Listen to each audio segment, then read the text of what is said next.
কৃষ্ণ কৃষ্ণ শুধু শ্রী কৃষ্ণ।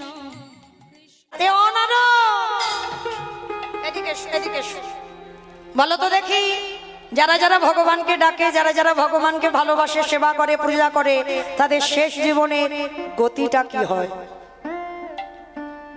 মর্তধামের মা নারদকে যেই না জিজ্ঞাসা করা, নারদ করজোর করে বলল, মামা আমি ভগবানের কাছে থাকি ঠিক কথা, কিন্তু আমার মাথায় তো কোনোদিন এই প্রশ্নটা আসেনি যে ভগবানকে ডাকলে আমার গতি কি হবে। মামা তুমি একটু বসো, আমি যাব আমার বাবার কাছে, উত্তরটা নিয়ে তোমাকে বলে যাব। নারদের বাবাটাকে ব্রহ্মা, ব্রহ্মার কাছে গেছে, পিতা পিতা মর্তধামের মাকে বসিয়ে রেখেছি, জানো পিতা আমার কাছে জানতে চেয়েছে যারা যারা ভগবানকে ডাকে, ভালোবাসে, সেবা করে, পূজা করে, তাদের শেষ পরিণতিটা কি হয়। চতুর্মুখী ব্রহ্মা হেসে বলল, নারদ এই প্রশ্নের উত্তর তো আমার জানা নাই। সে কি, আমার একটা মুখ, তোমার চারটি মুখ, তুমি জানো না? তাহলে কি জানে? বলে বাবা একজন জানলে জানতে পারে যে গাঁজা ভাঙ খায়। ওমা কে গাঁজা খায়? ওমা কোনোদিন দেখেছো শিব ঠাকুর গাঁজা খাচ্ছে? দেখোনি তো, তাহলে কোন সাহসে বলে দিচ্ছ যে বাবা গাঁজা খায়? শুনেছো তাই তো? কিন্তু এটা কি শুনেছো, বাবা তো ত্রিলোকের বৈষ্ণব। যারা বৈষ্ণব পদ অবলম্বন করে বাবা, তাদের একটু চা পর্যন্ত খাওয়া যায় না। যেমন আমার গুরু মহারাজদের আদেশ, একটা চা পর্যন্ত খাওয়া যায় না আমাদের। তাহলে একটা চা যদি নিশার মধ্যে পড়ে, তাহলে বাবা কোন সাহসে গাঁজা বসে বসে খায়? কখনো খায় না। বাবা তো বৈষ্ণব, বাবার একটাই নেশা, হরি নামের নেশা। আর বাবাকে যে গাঁজা কলকে গুলো দাও কি করে? বলে বাবা নেয় বটে, বাবা তো সবার ভাবনা ভাবে ওই ভূত পেতনি নন্দী ভিঙ্গি খাবে বলে, ওদের জন্য বাবা গাঁজা কলকে নাই। বাবা গাঁজা খায় না, বাবা বৈষ্ণব, এইটা ভুলে গেলে হবে না। তাহলে বৈষ্ণবরা কোনোদিন গাঁজা খায় না, গাঁজা ভাঙ অসম্ভব। তাহলে মায়েরা শিব ঠাকুরের বাড়ি কোথায়? বাহ বাবা আমি গাইবো কি, আমার থেকে তো বেশি মুখস্থ। ভালো লাগলো মা। এই যখন আমার মাও কীর্তন করতো, তো আমার মায়ের নাম প্রতিমা ঘোষ, তো আমার মা যখন আমার এই বাবার সঙ্গে, তখন প্রচুর কীর্তন হতো, তখন আমি খুব ছোট, আমার মায়ের সঙ্গে হ্যান্স করতাম। তো এখন আজকের আমি দাঁড়িয়ে কীর্তন করছি, মা এখন গাইছে না, বয়স হয়েছে তো পাচ্ছে না। তো তখন আমার মা যখন আমাকে রেখে গানে যেত, তখন ঠাকুমার কাছে থাকতাম। ঠাকুমা বলতো, নাতনি গল্প বলবো, মাঝে মাঝে একটু হু হা দি। কি মা, ঠাকুমারা বলে না হু হা না দিলে গল্প বলতে ভালো লাগে না। তাহলে আমি সেই ডায়মন্ড হারবার থেকে আপনাদের চরণে এসেছি, ভগবানের লীলা বলবো। আর আমি শুধু যদি একা বলি ভালো লাগবে? একা শুধু যদি কীর্তন করে যাই ভালো লাগবে? ভালো লাগবে না। আমার যাওয়া পর্যন্ত দেখবো সব বসে বসে সব ঘুমিয়ে পড়ে যাচ্ছে, তাই না? তাহলে মাঝে মাঝে মা একটু কথা বলো, কেমন হু হা দিও। তো আজকে শিব ঠাকুরের বাড়ি কৈলাস, কৈলাসে গিয়েছে। কৈলাসে গিয়ে নন্দীকে ডেকেছে, নন্দী বলো এই ভিঙ্গি। যেই না নন্দী ভিঙ্গিকে ডেকেছে, বাবা এসেছে। কি ব্যাপার? আরে বাবা কোথায়? বলে জানি না, তুই এক্ষুনি তো ছিল। ব্রহ্মা বলছে দাঁড়াও, তোমাদের দেখতে হবে না, আমি দেখছি বেটা কোথায় গেছে। ধ্যানে বসেছে ব্রহ্মা, আর নারদও ধ্যানে বসেছে। বসে দেখছে বাবা কৈলাসে নেই। বাবার তো কৈলাসের থেকে আরো একটা প্রিয় জায়গা আছে, বলো তো কোনটা? হাসনাবাদে। হাসনাবাদ, হাসনাবাদ, শ্মশান। বাহ, বাবার খুব প্রিয় জায়গা শ্মশান। এইবার ধ্যানাযোগে দেখছে বাবা শ্মশান। আচ্ছা ও মা, বাবার বাহনটা কি? ইঁদুর। ইঁদুর দেখেছো, সকাল থেকে একটা সত্যি কথা, ঠিক কথা বলতে পারছে না। বাবার বাহন হচ্ছে ষাঁড়, মানে বৃষ। তাই এবার ধ্যানাযোগে নারদ দেখছে আর ব্রহ্মা দেখছে বাবা শ্মশানে কি করছে জানো? বাবা ঘুরে বেড়ায় ষাঁড়ের পিঠে, বাবা চড়ে বেড়ায় ষাঁড়ের পিঠে। বাবা বুড়ো শিবি গো, বাবা বুড়ো আমার বাবা বুড়ো শিবি গো, বাবা বুড়ো বাবা ঘুরে বেড়ায় ষাঁড়ের পিঠে, ঘুরে বেড়ায় ষাঁড়ের পিঠে। বাবা বুড়ো শিবি গো, শিবি গো। ওই মন্দিরের বাবা বুড়ো শিব, শিবে গো মন্দিরের বাবা বুড়ো শিব, শিবে গো মন্দিরের বাবা বুড়ো শিব। আবার শ্মশানে মশানে থাকে ছাই ভস্য গাহি মাখে, শ্মশানে মশানে থাকে ছাই ভস্য গাহি মাখে। শ্মশানে মশানে থাকে তাই হস্য গায়ে মাখে শ্মশানে মাথানে থাকি তাই হস্য গায়ে মুখে মাখে। হরি বলে বলে গো, হরি বলে বলে। মুখে হরি বলে বলে গো, হরি বলে বাবা বলে। চড়ে বেড়ায় ঈশ্বরের পিঠে বাবা ঘুরে বেড়ায়। হরি বাবা বুড়ো শিবে গো, শিবে গো।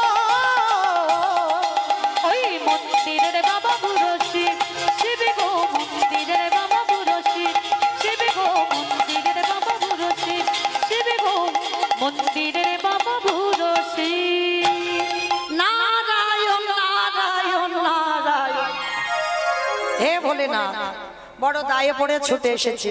যারা যারা ভগবানকে ভালোবাসে, সেবা করে, পূজা করে, তাদের শেষ জীবনের গতিটা কি হয়?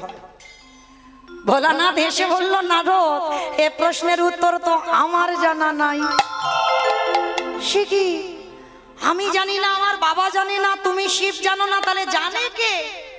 বলে একজন জানলে জানতে পারে, যে নামের নামী। আমার নামের নামী কে? ভগবান। বলে ওই বাটা বললে বলতে পারে, চলো তার কাছে যাই। তিনজনে, ব্রহ্মা, নারদ আর বাবা ভোলানাথ, তিনজনে বৈষ্ণব সেজে একেবারে বৈকুণ্ঠপতি নারায়ণের কাছে গেছে। প্রভু, প্রভু, এদিকে এসো। সাগরের ঠান্ডা বাতাস খাচ্ছ, বড় আরামে আছো, আর এদিকে ভক্ত ছুটোছুটি করছে, একটা উত্তর পাচ্ছে না। এ কি নারদ, এত খেপে গেছো কেন? রেগে গেছো কেন? কি হয়েছে তোমার? প্রভু, খুব দায়ে পড়েছি। মর্তধামের এক মা জানতে চেয়েছি, যারা যারা ভগবানকে ডাকে, ভালোবাসে, সেবা করে, পূজা করে, তার শেষ জীবনের গতি কি হয়? ভগবান হেসে বলে উঠল, নারদ, এ প্রশ্নের উত্তর তো আমার জানা নাই। সে কি? আমি জানি না, আমার বাবা জানে না, শিব জানে না, তুমি জানো না, তাহলে জানে কে? বলে একজন জানলে জানতে পারে, তারাই তোমার প্রশ্নের উত্তর দেবে। প্রভুকে যারাই আমার নামে ভালোবাসে, যারাই আমার নামে ভালোবাসে, যারা আমার নামে ভালোবেসে,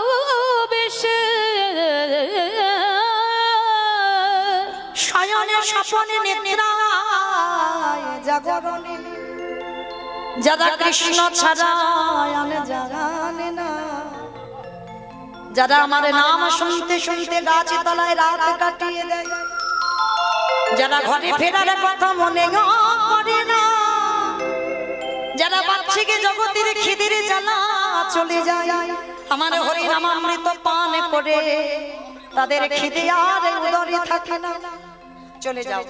ওই রকম ভক্তের কাছে গেলেই তুমি উত্তরটা পেয়ে যাবে। নারদ হেসে বলছে, প্রভু তোমার মাথাটা গেছে, একেবারে গেছে। তুমি যে ভক্তের নমুনা দিচ্ছ না, ও কোটি কোটি পাওয়া যায়। কি মা, আপনারা ভক্ত নন? আমরা কীর্তনিয়ারা, আমরা ভক্ত নই? আমার সম্প্রদায় এরা ভক্ত নয়? সবাই তো ভক্ত। তাহলে সবাই যদি ভক্ত হই, এখানে একজন ভক্ত বলতে পারবেন, যারা দাঁড়িয়ে আছেন, বসে আছেন, আমি কীর্তনিয়া সম্প্রদায়।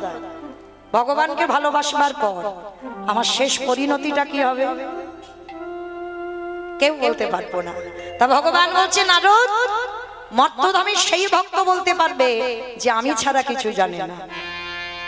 বলে ঠাকুর, ওই রকম অনেক পাওয়া যায়, তা তুমি নির্দিষ্ট করে বলো, কোথায় গেলে উত্তরটা পাবো?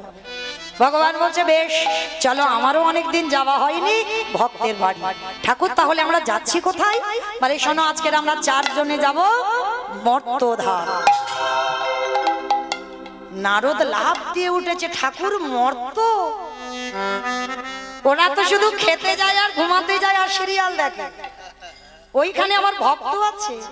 বলে নারদ, খাক, ঘুমাক, টিভি সিরিয়াল দেখুক, যাই করুক না কেন, ওদের মধ্যে এমন এমন ভক্ত আছে যে ভক্তের চরিত্র শুনলে তোমার হৃদয়টা দুলে উঠবে। চল, আজকের আমি নিয়ে যাব। কোথায় যাব ঠাকুর? ভক্তের বাড়ি যেখানে, সেখানে যাব। চলো। জায়গাটা কোথায়? মথুরা জেলার অন্তর্গত অবন্তী নগর গ্রাম, সেথায় সন্দীপনীর বাড়ি, করিব বিষ্ণাম। মথুরা জেলার অন্তর্গতে অবন্তী নগর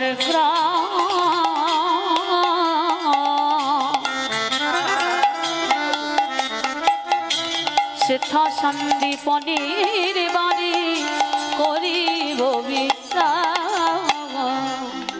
যাব আমরা ভক্তের ঘরে, বলে যাব আমরা সেই ভক্তের ঘরে, ওই না বিশ্রাম এলো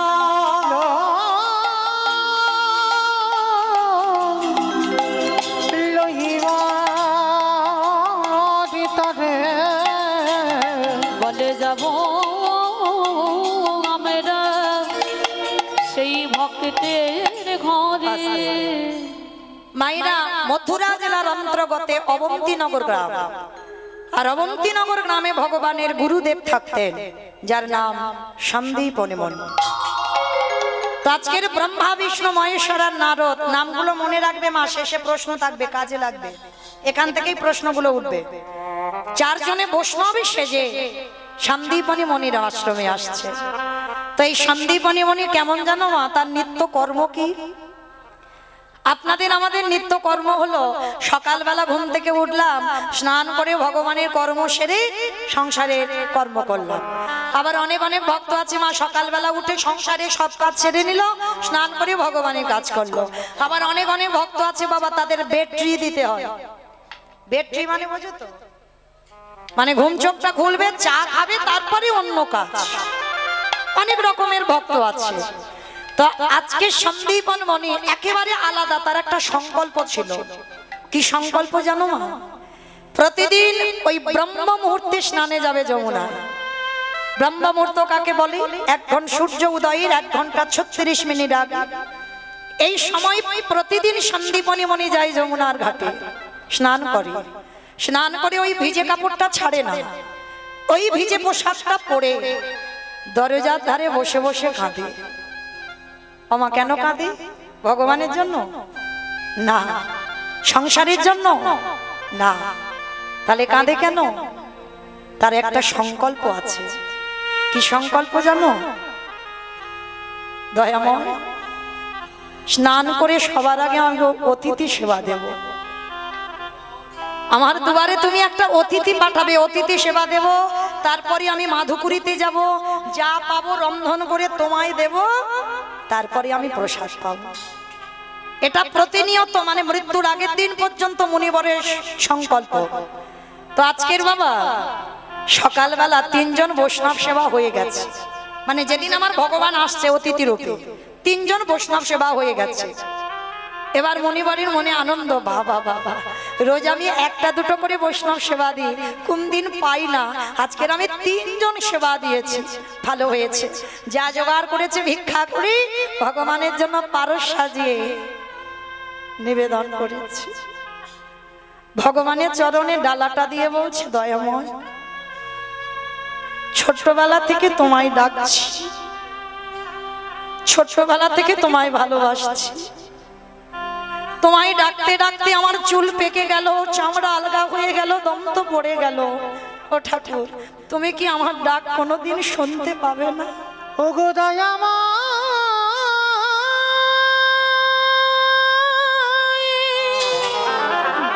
বলো না।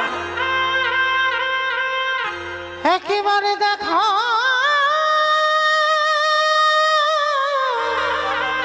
দেখা না। এত কাঁদি, এত ডাকি, তুমি কেন শুনতে পাও না? ও গো তুমি না কি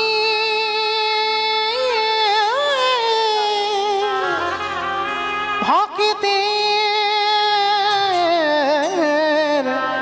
ভগবান।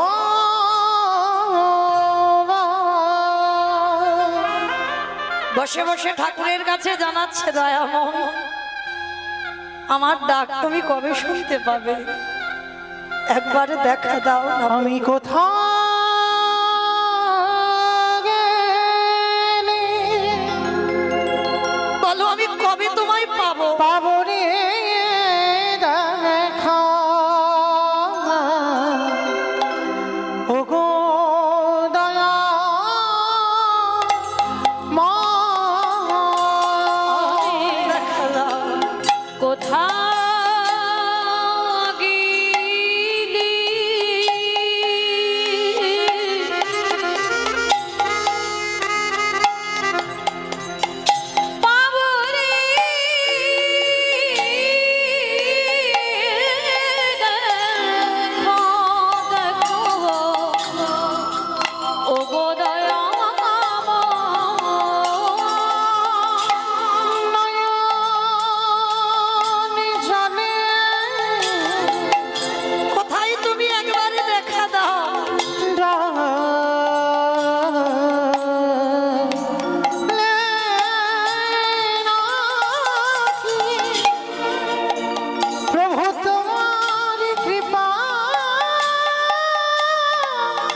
ভগবানের চরণে ডালাটা দিয়ে মনের ব্যথা বেদনা জানাচ্ছে।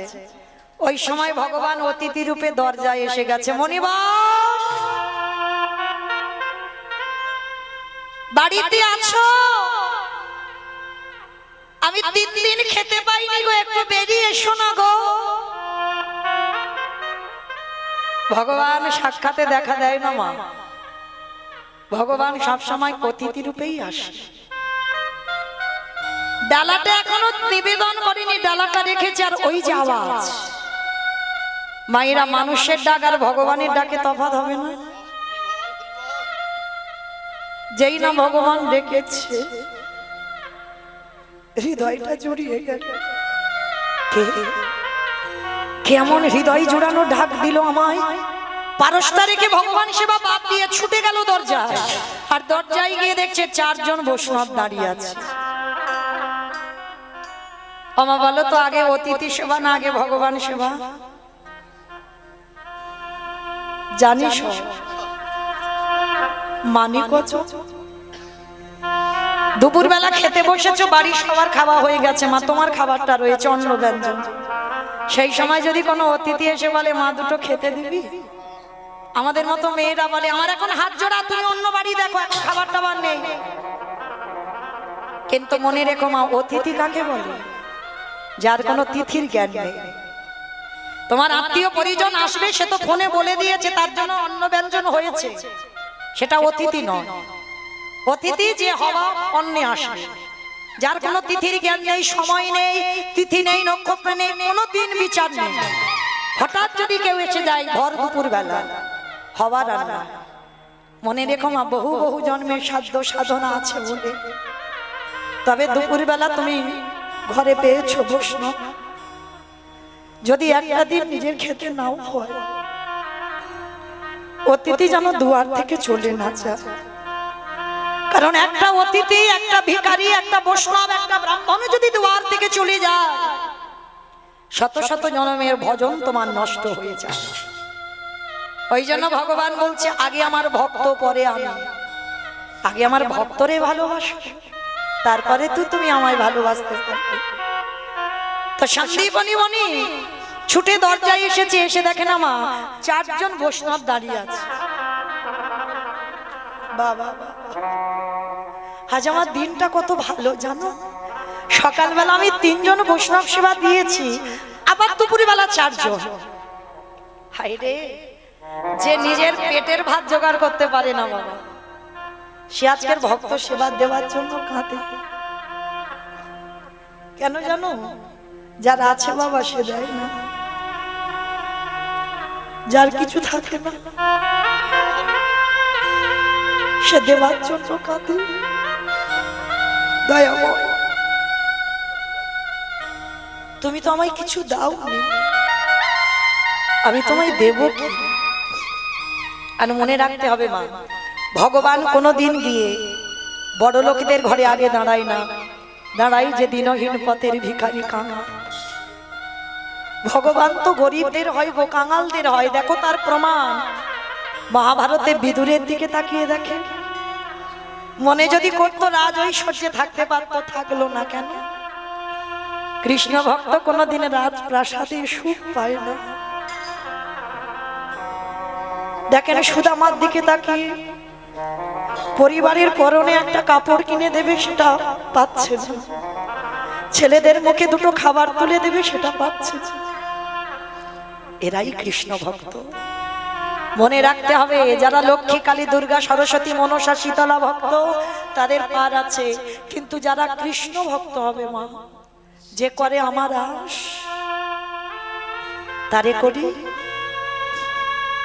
না, সর্বনাশ নয়। ভগবান জীবনে সর্বনাশ করে না, কারণ ভক্ত তো তার প্রাণ, ভক্ত তার জীবন। ভক্ত ছাড়া ভগবান একটা সেকেন্ড চলতে পারে না। যে করে আমার আশ তারে করি সর্বনাশ। ভগবান ভক্তি সর্বনাশ করে দেয়।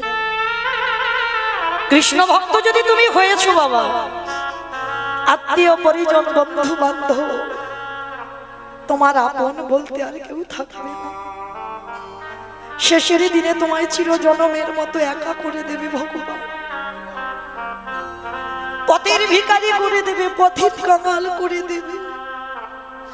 তারপরে যদি তুমি ভগবানের চরণ না ছাড়ো, তারপরে ভগবান তোমার দাসের অনুদাস হবে।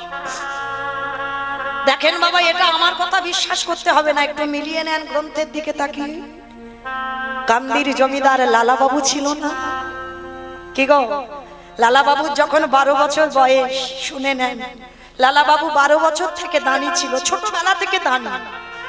মানে কিছু যদি খেত, মনে হতো কেউ যদি আসতো তাকে দিয়ে খেতাম।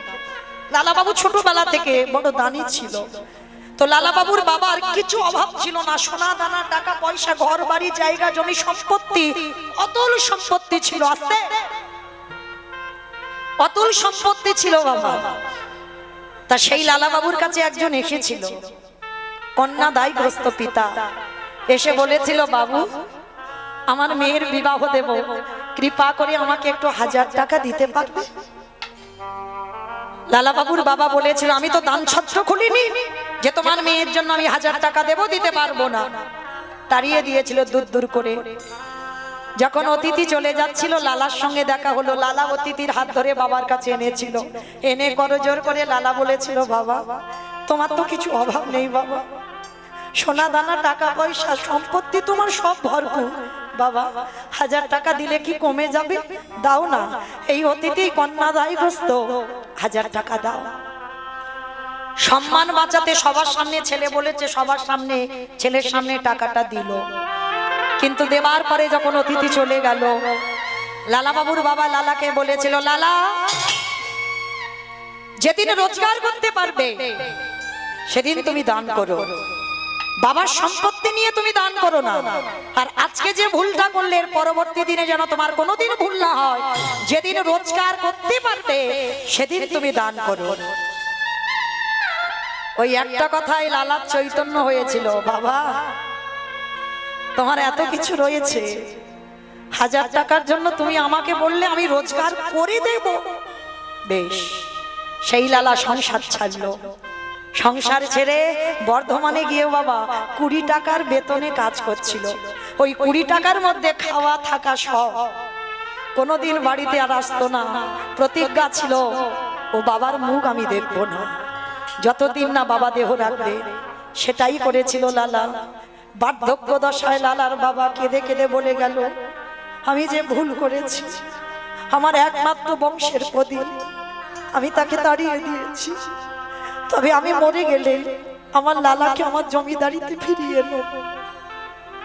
বাবার মৃত্যুর পর জমিদারি থেকে ফিরে এলো। ফিরে এসে লালা যে যা চায় তাকে তাই দিয়ে দেয়। একদিন হঠাৎ কাছারি থেকে ফিরছে একটা ছোট্ট 5 বছরের বাচ্চা। ঠিক বিকাল বেলা সূর্য ডুবছে, তার বাবুকে বলছে, বাবুজি বেলা যে যা, বাসনায় আগুন দেবে বাবুজি গো,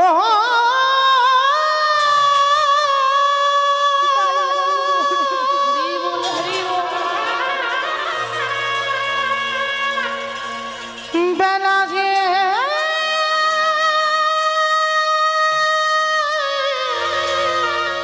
চলে যায়, আর সময় নেই বাবুজি, সময় নেই। এবারে বাসে না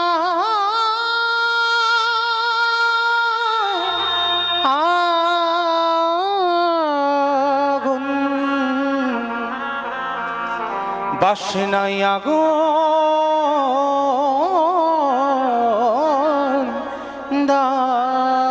বাসনা মানে কি? কলার বাসনা, ধোপার নেই। ওই কলার বাসনা পুড়িয়ে ছাই করে জামা কাপড় কাচতো। তাই তার বাবাকে বলছে, বাবুজি বেলা যে ডুবে যায়, বাসনায় আগুন দেবে না। লালার বিবেক যেন দংশন করলো। লালা ওটা বাসনা নয়, বাসনা নয়, কামনা বাসনায় আগুনে দিয়ে চলে যা লালা, তুই মধুর কৃষ্ণ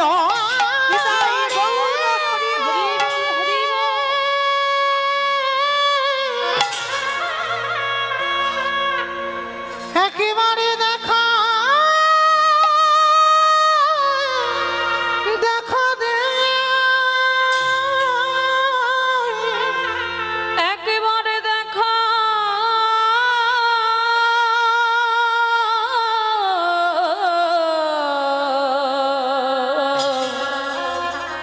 দেখা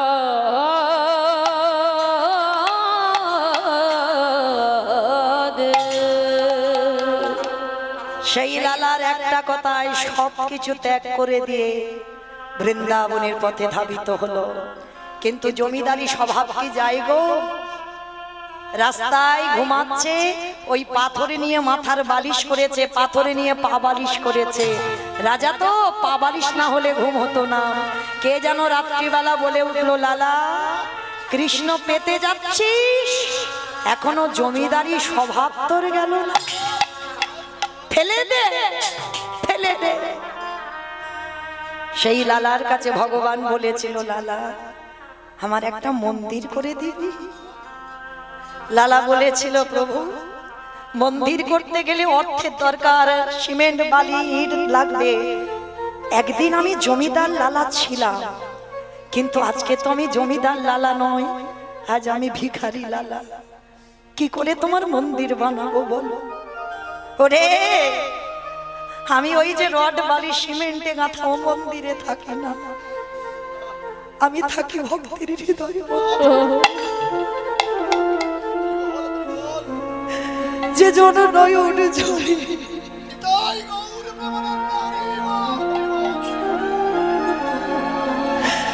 একবার কাদা যে জনে নয়া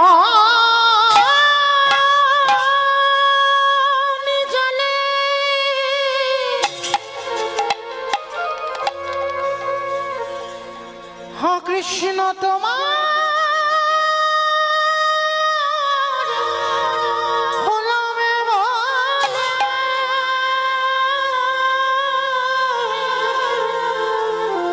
একেবারে ডাকা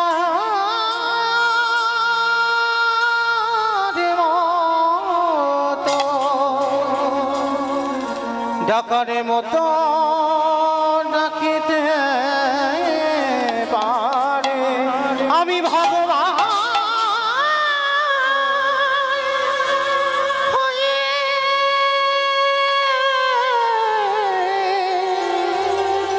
ভক্তির দাবি বাধা পড়ি। সেই লালা সর্বস্ব ত্যাগ করে ছুটে চলল বৃন্দাবন। দেখেন তাকিয়ে নরোত্তম দাস ঠাকুরের দিকে, জমিদারের ছেলে জমিদারি ত্যাগ করে সর্বস্ব ত্যাগ করে চলে গেল বৃন্দাবন। তাকিয়ে দেখেন রঘুনাথ দাস, আহা ছোটবেলা থেকে বৈরাগ্য ভাব, সংসারে থেকেও বাবা বৈরাগী হওয়া যায়। যেদিন তোমার জিহ্বার লালসা চলে যাবে, যে ভালো মন্দ খাবো আর ওটা থাকবে না মা, কোন রকমে একটু আলু সিদ্ধ অন্ন হলেই হবে পেটটা ভরার মতো, যেদিন লালসা চলে যাবে, যেদিন তোমার এই চোখ শুধু সাধুগুরু বৈষ্ণব ভগবানের চরণ খুঁজে বেড়াবে, যেদিন তোমার কান কোনো আজে বাজে কথা নয়, কৃষ্ণ নাম ভাগবত নাম ছাড়া কিছু জান শুনতে চাইবে না, যেদিন তোমার দেহকে কেউ পরশ করবে তুমি অনুভূতি পাবে না যে কেউ আমায় পরশ করলো। এই যে দেখো একটা ছোট্ট বাচ্চা, আমার সন্তান সম, কতটুকু ছেলে গো, এই বয়সে সবকিছু ত্যাগ করেছি, আমরা পতিত হয়ে পড়ে রইলাম। রঘুনাথ দাসও ছোটবেলা থেকে এত বিরক্ত করতো, যেখানে সাধু সঙ্গ ভক্ত সঙ্গ হতো রঘুনাথ বাড়ি থেকে বেরিয়ে যেত। বড় লোকের ছেলে তো হিরণ্য দাস আর গোবর্ধন দাসের ছেলে, জ্যাঠা কাকা এত ভালোবাসতো, অতুল সম্পত্তি, প্রতিদিনের আয় ছিল 12 লক্ষ স্বর্ণ মুদ্রা, বাড়ি ছিল হুগলি জেলায় আদি সপ্তগ্রাম। আজকে সেই ছেলেটা ছোটবেলা থেকে এমন বৈরাগ্য ভাব, কিছু ভালো লাগতো না, কোনো খেলাধুলা ছিল না, যেখানে সাধুগুরু বৈষ্ণব দেখতো তাদের পিছনে চলে যেত, ধরে রাখতে পারতো না। বাবা যেটা শেষে ছেলেকে বেঁধে রেখেছিল ঘরে, রঘুনাথকে, কেন? কৃষ্ণ ভোলাবার জন্য। ভোলা যায় বাবা যে একবার কৃষ্ণ নামে ডুব দিয়েছি,